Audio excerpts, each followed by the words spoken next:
حضور نے جب کوئی راز کی بات کرنا ہوتی تو حضرت حذیفہ بن یمان سے کرتے. تو فرماتے ہیں کہ میں چونکہ حضور کے ساتھ نماز نہیں پڑھ سکا تھا، کافی وقت گزر گیا، تو ماں نے مجھے اجازت دی حضور کی خدمت میں حاضر ہونے کی.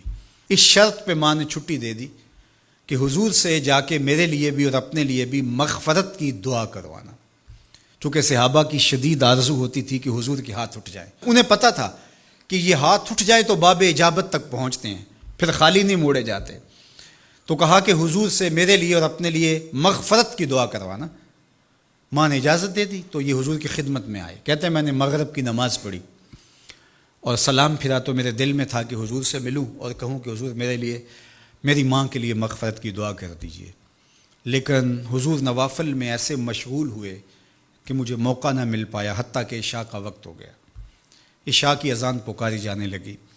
حضور نے نماز عشاء پڑھائی، سلام پھرا تو میرے دل میں تھا کہ ماں نے جاتے ہی پوچھنا ہے کہ دعا کروائی تھی تو کیا جواب دوں گا. مغرب کی نماز کی چھٹی ملی، عشاء بھی ہو گئی اور میں عرض نہیں کر سکا. تو میں ابھی سوچ ہی رہا تھا کہ حضور حجرہ انور کی طرف بڑھ گئے. اب جنہوں نے مسجد نبوی کی حاضری کا شرف پایا ہے وہ جانتے ہیں کہ مصلی نبوی سے حجرہ رسول کا فاصلہ ہی کتنا ہے. اور جنہوں نے یہ شرف نہیں پایا، میری دعا ہے کہ وہ اڑ کے مدینے چلے جائیں. سچی بات ہے، جس نے وہ شہر نہیں دیکھا اس نے کچھ بھی نہیں دیکھا. جنہوں ویک کے اکھیاں ٹھر دیاں نے، جنہوں ویک کے ٹھر دا سینہ ہے، ربا تیری ساری خدائی وچوں بس اکو شہر مدینہ ہے. آج اس وقت پوری دنیا کے اوپر جو وبا پھیلی ہے اس کی وجہ سے، جہاں اور بہت ساری چیزیں ہمارے لیے اذیت اور دکھ کا ذریعہ ہیں، وہاں ایک بہت بڑا دکھ ہے کہ مسجد نبوی کے دروازے بھی بند ہیں. تو یہ دن تھے کہ حرم کی رونقیں دیکھنے والی ہوتی، مواج انور کے سامنے درودوں کی بہار ہوتی، مدینے میں بیٹھ کے حضور کے روضے کے سامنے حضور علیہ الصلاۃ والسلام کے شہر کی پکی ہوئی کھجوروں سے افطاری کرنے کا اپنا ہی لطف ہوتا. آج مدینے کے لوگ بھی ترس رہے ہیں.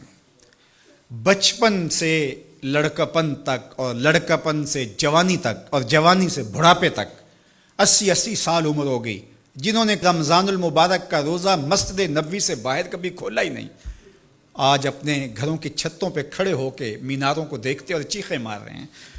اللہ اس وبا کے دن مختصر کر دے اور اس امت کے لیے آسانیاں پیدا کر دے. تو حضور علیہ السلام اٹھے مصلی انور سے اور اپنے حجرہ انور کی طرف چل پڑے. تو حضرت حذیفہ بن یمان کہتے ہیں کہ میں بھی حضور کے پیچھے چل پڑا. غیر ارادی طور پہ کچھ رفتار تیز ہو گئی تو قدموں سے آہٹ پیدا ہوئی. تو حضور نے ارشاد فرمایا کہ من ھذا، کون ہے؟ پھر خود ہی کہا حذیفہ تو نہیں؟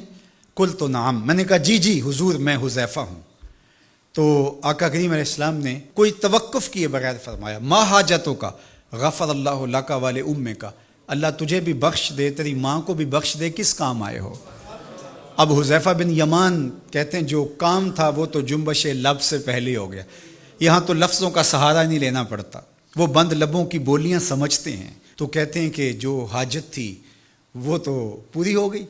یہی تو کہنا تھا کہ حضور میرے لیے اور میری ماں کے لیے مغفرت کی دعا کیجیے. پھر حضور نے ارشاد فرمایا قال ان ھذا ملک لم ینزل الارض قط قبل ھذہ اللیلہ، اے حذیفہ یہ فرشتہ ہے جو اس رات سے پہلے زمین پر کبھی نہیں آیا، یہ پہلی مرتبہ آیا ہے. استاذن ربہ ان یسلم علیہ، اس نے رب سے اجازت مانگی تھی، مالک تیرے محبوب کو سلام نہ کر رہا ہوں، مجھے سلام کرنے آیا ہے.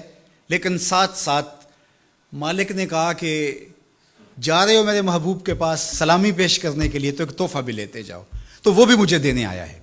تو وہ تحفہ کیا ہے سنو، بے انا فاطمہ سیدۃ نساء اہل الجنہ، مجھے خوشخبری دینے آیا ہے کہ آپ کی بیٹی فاطمہ جنتی عورتوں کی سردار ہے.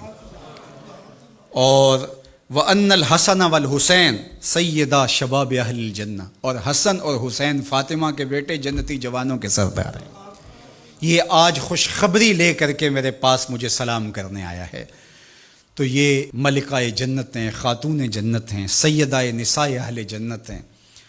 کہتے ہیں کہ جب حضور علیہ الصلاۃ والسلام کو سیدہ فاطمہ الزہرا رضی اللہ تعالی عنہا کوئی بات کرتی تھی تو حضور ان کی بات کو نہیں ٹالتے تھے، ان کی بات مان لیتے تھے۔